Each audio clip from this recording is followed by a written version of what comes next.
समझ तो लेंगे ना। तो ये क्या है कि अभी किशन जी बहुत डिटेल में सारा देश दुनिया में क्या मोदी जी का सरकार कर रहा है, क्या भारतीय जनता पार्टी कर रही है, उन्होंने बहुत विस्तार से बता दिया। मैं उतना विस्तार में नहीं जाऊंगा, लेकिन मैं एक बात कहना चाहता हूं आप लोगों से। देखिए, ये प्रोग्राम किसका है? युवा मोर्चा का, BJYM। ये अध्यक्ष रहे, मैं इनके साथ प्रदेश अध्यक्ष रहा।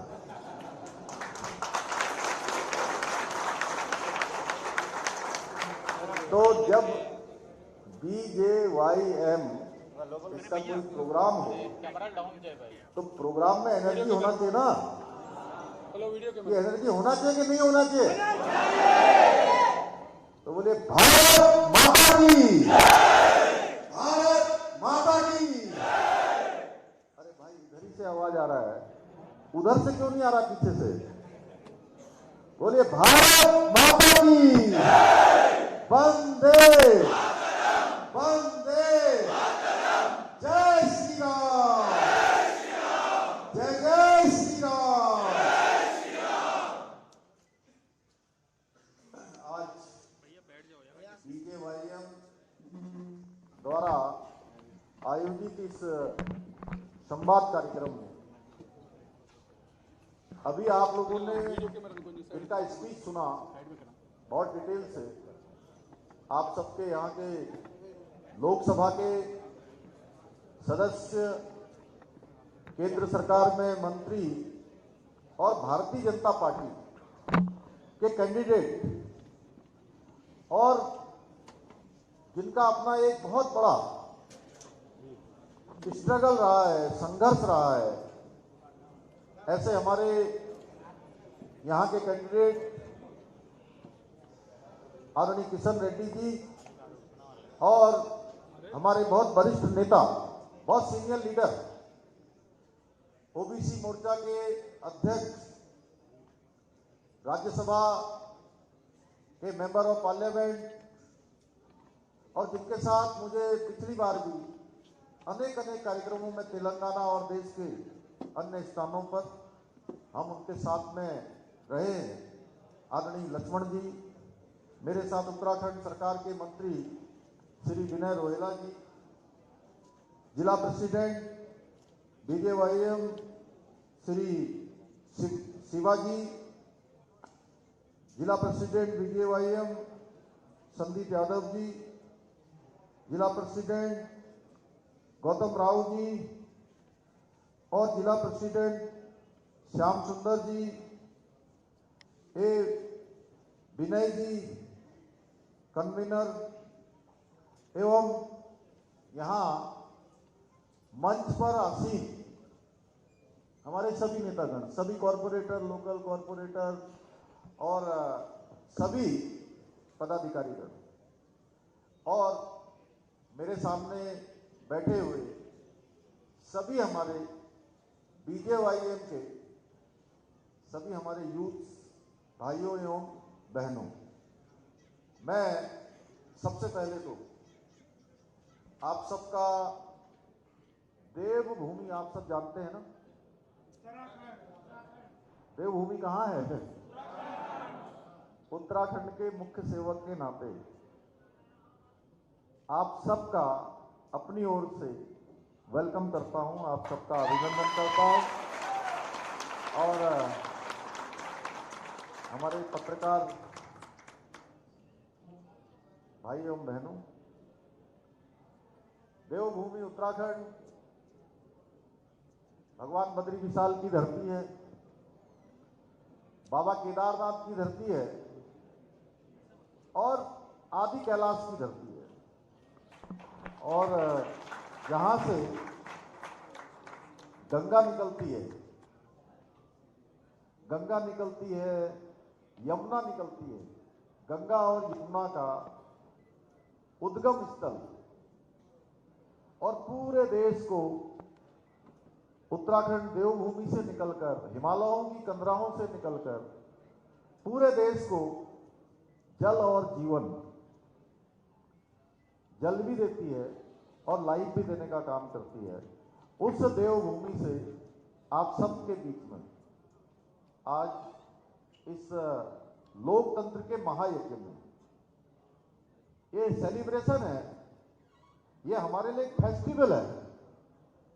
ये जो 13 मई को हमारा वोटिंग होना है, वो वोटिंग का दिन क्या है?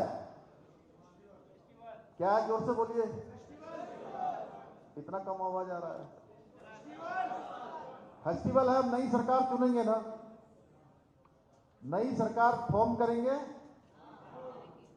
तीसरी बार मोदी जी को प्रधानमंत्री बनाएंगे ना? क्या बनाएंगे? अब की बार, फिर एक बार, अब की बार, अब की बार। अभी किशन जी बोल रहे थे, मैं थोड़ा समझने की कोशिश कर रहा था। वो कह रहे थे कि वो राहुल गांधी को बनाएंगे कि मोदी को बनाएंगे। तो बताइए किसको बनाएंगे?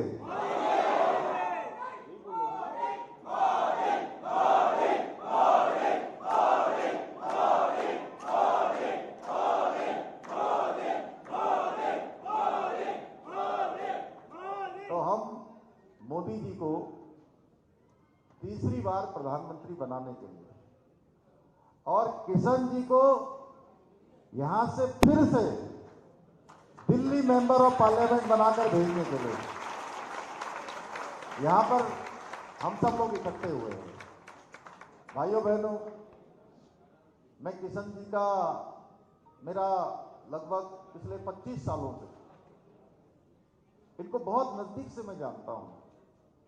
मैंने देखा है ये बहुत संघर्षशील नेता है और अपने लिए कोई भी बात कहने में बड़ा संकोच करते हैं।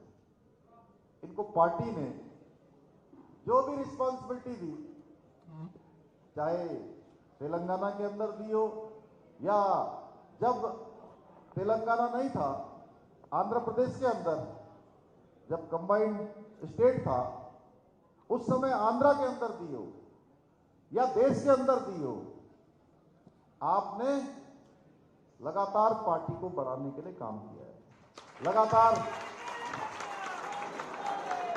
विचारधारा के लिए काम किया है और पिछले 45 वर्षों से लगातार ये सोशल लाइफ में है, लगातार ये पार्टी की, समाज की, देश की सेवा कर रहे हैं, राज्य की सेवा कर रहे हैं।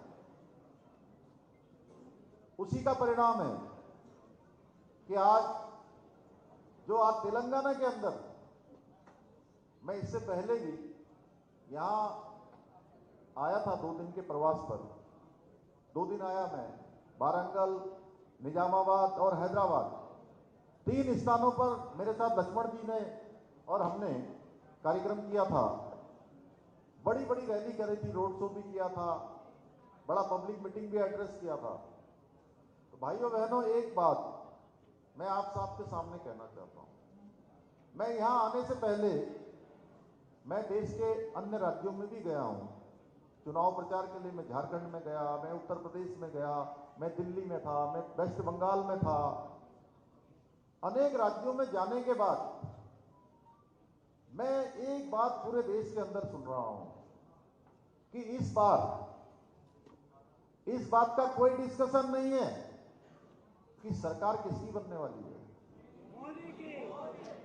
किसी से पूछेंगे तो हर कोई व्यक्ति कह रहा है कि सरकार कौन बना रहे सरकार? जैसे आप लोग कह रहे हैं, वैसे ही पूरा देश कह रहा है, पूरब से लेकर पश्चिम, उत्तर से लेकर दक्षिण और कश्मीर से लेकर कन्याकुमारी तक और अटक से लेकर कटक तक पूरे देश के अंदर एक ही बात है कि सरकार बहनी मोदी जी की बन रही है। अब लोग कह रहे हैं 400 से कितनी ज्यादा आने वाली है। हर एक व्यक्ति में अब चर्चा हो गई है, चुनाव अपने उफान पर आ गया है। लोकतंत्र का महापर्व पूरी ज्योति के साथ पूरा प्रकाशमान हो रहा है देश के अंदर। लोग इसको उत्सव की तरह मना रहे हैं जगह जगह। अब 13 तारीख को यहां वोटिंग होना है। 13 को होना लक्ष्मण जी, 13 को होना भाई। अब 13 तारीख को, अब ये सिकंदराबाद लोकसभा सीट में किशन रेड्डी जी का मुकाबला किससे है? किसी से नहीं है, किसी से मुकाबला नहीं है। मैंने यहां पूछा कि कौन जीत रहा है, तो लोगों ने कहा तो किशन रेड्डी जी जीत रहे हैं, किशन रेड्डी जी जीत रहे हैं। बहुत अच्छा काम करते हैं, देश में भी काम करते हैं, राज्य में भी काम करते हैं, कॉन्स्टिट्यूंसी के लिए। हाँ 2 लाख कम बता रहे हैं, थोड़ा ज्यादा बताइए। तो भाइयों बहनों, अब आपका मुकाबला जानते हैं किससे है? किसी से नहीं है। आपका मुकाबला है, आपका मुकाबला है जो भीषण गर्मी पड़ रही है। उस भीषण गर्मी में, हालांकि आप लोग अभ्यस्त हो गए हैं, मैं देख रहा हूं आपकी दीवानगी है, आपके अंदर मिशन है, आपके अंदर जुनून है, लेकिन फिर भी बहुत सारे लोग अब ये कहेंगे जी मोदी जी का सरकार बन रहा है, मोदी जी तो जीत रहे हैं, तेलंगाना में तो सारी सीट आ रही है, किशन रेड्डी जी भी जीत रहे हैं, अगर मैं एक वोट नहीं डालेगा तो क्या होगा, मैं थोड़ा प्रयास नहीं करूंगा तो क्या होगा? तो भाइयों बहनों, एक एक वोट की बहुत बड़ी कीमत है। मैं आपको एक छोटी सी कहानी बताता हूं। एक बार एक गांव में एक बहुत बड़े फकीर थे, संत जानते हैं, समझ रहे हैं ना सब लोग? तो संत ने कहा कि एक भंडारा करेंगे, भंडारा करेंगे, सबको जो है प्रसाद देंगे, भंडारा करेंगे, और सबको कहा कि अपने अपने घर से सब लोग दूध लेकर आएगा, 1-1 लीटर दूध, और दूध को जो है एक बड़ा टब लगाएगा, टब के ऊपर तिरपाल डाल दिया। तो हर एक व्यक्ति को कहा कि दूध डालना है। एक के मन में विचार आया कि अरे मैं दूध की जगह पानी ले जाता हूं, और सारे लोग दूध डालेंगे, एक पानी डालेगा, तो क्या फर्क पड़ेगा? कोई फर्क नहीं पड़ेगा। सबके मन में यही विचार आ गया। जब उस संत साहब ने कहा कि अब हटाओ, प्रसाद बनाना है, खीर बनाना है, तो नीचे देखा तो दूध तो था ही नहीं, सबने पानी डाल दिया। इसलिए हम लोगों ने पानी नहीं डालना है, हमने क्या डालना है? दूध। कौन सा दूध? वेरी गुड, बहुत अच्छा, ये संवाद हो रहा है। तो हमने सबने क्या डालना है? दूध डालना है, और दूध डलवाना भी है, यानी कि वोट डालना है, वोट डालना है। कौन से वाले? कमल के फूल वाले बटन को दबाना है। कौन सा बटन? तो भाइयों बहनों, आप लोग एक नंबर। और हमारे यहाँ कहते हैं ना, विनय जी 5 मिनट बोलो। तो हमारे यहाँ कहते हैं, उधर नॉर्थ इंडिया में आप लोग भी यहाँ दिवाली को किसी और नाम से मनाते हैं, दीपावली में लक्ष्मी जी को बुलाते हैं ना हम लोग। तो लक्ष्मी जी आती हैं, लक्ष्मी जी किस में आती है? हाथ के पंजे में नहीं आती लक्ष्मी जी, किसी और में भी नहीं आती हैं। आपका तो कमल है, एक कार में कहाँ आएंगी लक्ष्मी जी? कार में तो आएंगी नहीं, हाथ का पंजा में आएंगी नहीं। हाँ, कारखाने में है। तो लक्ष्मी जी किस में आएंगी भाइयों बहनों? कमल के फूल में आएंगी। तो हमने जो है एक कमल का बटन दबाना है, और किशन जी की तरफ से मैं कहने आया हूं आपसे कि किशन जी आपके पूरे सिकंदराबाद में, पूरे तेलंगाना में और देश में आप लोगों के लिए आपका लॉयर बनकर यहां से आपकी वकालत करेंगे, और आपके एक बटन के बदले ये 20 बटन दबाएंगे डेवलपमेंट के, 20 बटन डेवलपमेंट के दबाएंगे। तो भाइयों बहनों, मैं देवभूमि उत्तराखंड से आया हूं। आपको मैं बताना चाहता हूं कि देवभूमि उत्तराखंड एक अपने आप में एक ऐसा स्थान है जहां पूरी दुनिया के लोग चार धाम के लिए आते हैं, देव दर्शन के लिए आते हैं, भगवान के पास अपना ध्यान लगाने के लिए आते हैं।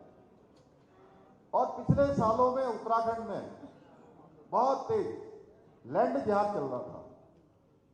हमने उस लैंड जिहाद के खिलाफ बहुत स्ट्रिक्ट एक्शन लिया और एक्शन लेने के बाद 5000 एकड़ से ज्यादा लैंड को अतिक्रमण से मुक्त कराया, इंक्रोचमेंट हटाने का काम किया।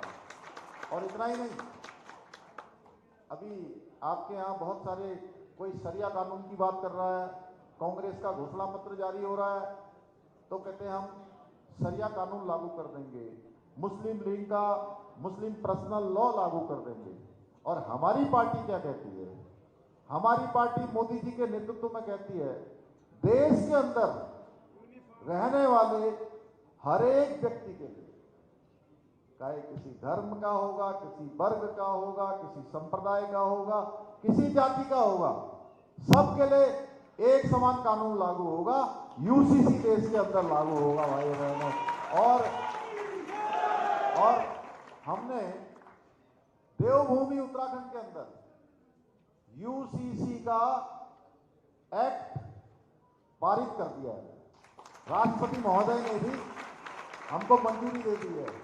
देवभूमि उत्तराखंड ये देश का पहला राज्य हो गया है देश की आजादी के बाद जहां यूसीसी का एक्ट बन गया है। भाइयों बहनों, ये जैसे मैं अभी थोड़ी देर पहले आपसे कह रहा था कि गंगा जी निकलकर, यमुना जी निकलकर पूरे देश को जल और जीवन देने का काम करती है। उसी प्रकार से ये यूसीसी देवभूमि उत्तराखंड से निकलकर पूरे देश के अंदर अब हर एक राज्य को इसका लाभ मिलेगा। हमारी पार्टी ने ये संकल्प ले लिया है मोदी जी के नेतृत्व में। एक तरफ अभी किशन जी बोल रहे थे कि कर्नाटका में आरक्षण खत्म हो रहा है, ओबीसी का आरक्षण धर्म के आधार पर एक वर्ग के लोगों को लाकर उसमें उनको सबको आरक्षण दे दिया भाइयों बहनों। और ये कर्नाटका का मॉडल और ये आंध्र के अंदर जब यहाँ की संयुक्त राज्य हुआ करता था, यहां पर भी इन्होंने इसी प्रकार का मॉडल लागू करने का काम किया। आज कर्नाटका के अंदर ये मॉडल लागू कर दिया है, ओबीसी का आरक्षण काटकर एक धर्म विशेष के लोगों को दे दिया है। आप देख रहे होंगे मनमोहन सिंह जी का एक पुराना वीडियो आया है, उसमें वो कह रहे हैं कि देश के जो आर्थिक संसाधन हैं उन संसाधनों पर पहला अधिकार किसका होना चाहिए? वो कहते हैं एक वर्ग विशेष के लोगों का होना चाहिए। भाइयों बहनों, ये अब आपको तय करना है। देश के अंदर जिन्होंने मेहनत करी है, जो जिनके लिए भारत का संविधान करता है, देश का कॉन्स्टिट्यूशन कहता है, बाबा साहब भीमराव अंबेडकर जब कॉन्स्टिट्यूशन बना रहे थे तो वो देश के अंदर ही प्रावधान कर गए कि जो सामाजिक रूप से पिछड़े हैं, छूट गए हैं, पीछे रह गए हैं, उन सबको आगे लाने के लिए आरक्षण की व्यवस्था की गई है। उसमें धर्म के आधार पर आरक्षण की बात कहीं नहीं कही गई है। लेकिन आज कांग्रेस पार्टी ये सब तुष्टीकरण की ओर राज्य देश को ले जाने का काम कर रही है। तो हमको तय करना है कि देश के अंदर ये तुष्टीकरण का कानून चलेगा, ये जिन्ना का मुस्लिम लीग की छाप वाला कांग्रेस का घोषणा पत्र चलेगा, या मोदी जी के नेतृत्व में देश के अंदर सबके लिए समान कानून की बात होगी। सबको जो पीछे छूट गए हैं उनको आगे लाने का काम होगा। हमको घबराने की आवश्यकता नहीं है, क्योंकि मोदी जी ने कहा है कि मेरे रहते हुए किसी भी कीमत पर आरक्षण को समाप्त नहीं किया जा सकता है। भारतीय जनता पार्टी इसको समाप्त नहीं होने देगी। इस धार्मिक आधार पर आरक्षण को कतई हम देने नहीं देंगे। भाइयों बहनों, ऐसे अनेक काम आज मोदी जी के नेतृत्व में हो रहे हैं। आपके राज्य के अंदर तेलंगाना में भी आज बीआरएस और कांग्रेस पार्टी दोनों एक दूसरे के भ्रष्टाचार में साझीदार हैं, दोनों पार्टनर हैं, अलग अलग नहीं है। वो कहते थे हम कालेश्वर घोटाले की जांच कराएंगे। आप बताइए जांच हुई क्या? यही कांग्रेस पार्टी जिन्होंने यहां पर माताओं बहनों से गारंटी दी थी कि हम 2500 रुपए 2500 रुपए सबको जो है भत्ता देंगे। किसी को भत्ता दिया क्या इन्होंने? दिया है क्या बताइए? किसानों का इन्होंने कहा 2 लाख तक का कर्जा हम माफ करेंगे। अरे किसी का कर्जा माफ हुआ है क्या? नहीं हुआ है। हमारे नौजवान युवाओं को कहा था कि सबको बेरोजगारी भत्ता देंगे। ये तो सब युवा लोग आए हैं और मैं ऐसा मानता हूं कि जितने युवा यहां आए हैं ये पूरे हमारे कॉन्स्टिट्यूंसी के आप लोग रिप्रेजेंटेटिव हैं। आप सब क्रीम हैं। आप एक एक व्यक्ति 1-1 हजार के बराबर है। जितने लोग इसके अंदर है ना, सारे लोग 1-1 हजार के बराबर है। तो आपकी संख्या लाखों में हो जाएगी भाइयों बहनों। तो लाखों लोगों के प्रतिनिधि के नाते आपको बताना है कि इन्होंने एक भी काम, एक भी अपना गारंटी जिसको बोलते थे, गारंटी शब्द भी इन्होंने हमसे चुरा लिया है। इन्होंने कोई गारंटी पूरी नहीं करी है, यहाँ के लोगों के साथ धोखा किया है। इसलिए भाइयों बहनों, आज देश के अंदर ऐसे परिवारवाद करने वाले, ऐसे भ्रष्टाचार करने वाले, ऐसा तुष्टीकरण करने वाले, इन लोगों को जब मोदी जी इनके खिलाफ कार्रवाई कर रहे हैं, आप देख रहे हैं बीआरएस की वो राजकुमारी शराब घोटाले में जेल में बंद है। कांग्रेस पार्टी के नेता राहुल गांधी और सोनिया गांधी हो, वो दोनों के दोनों बेल पर है भाइयों बहनों घोटाले में। उनके ऊपर भी भ्रष्टाचार के आरोप हैं। अनेक नेता जो देश के अंदर आज भ्रष्टाचार कर रहे हैं, मोदी जी ने कहा है न मैं खाऊंगा न किसी को खाने दूंगा। जब मोदी जी इस प्रकार की बात कर रहे हैं, इस प्रकार की कार्रवाई कर रहे हैं, तो ये सारे जितने करप्शन करने वाले लोग हैं, इन्होंने एक गठबंधन बना लिया है। ये कहते हैं ये गठबंधन कोई सरकार बनाने के लिए गठबंधन नहीं है। कांग्रेस पार्टी उत्तर प्रदेश में अमेठी सीट, जो उनकी परंपरागत सीट होती थी, जहां से कभी इंदिरा गांधी चुनाव लड़ती थी, कभी सोनिया गांधी चुनाव लड़ती थी, कभी जो है प्रियंका कभी संजय गांधी चुनाव लड़ते थे। आज राहुल गांधी ने वो सीट से पर्चा ही नहीं भरा भाइयों बहनों। अपनी परंपरागत सीट छोड़कर वो पलायन कर गए हैं। यानी कि अब उन्होंने अपनी नैतिक हार स्वीकार कर ली है। पूरे देश के अंदर कांग्रेस पार्टी कहीं नहीं है। इसलिए 4 जून को जब रिजल्ट आएगा तो मोदी जी ऐतिहासिक मतों से, पूरे देश के अंदर से ऐतिहासिक मतों से उनकी विक्ट्री होगी, ग्रांड विक्ट्री होगी, एक हिस्टोरिकल विन होगा।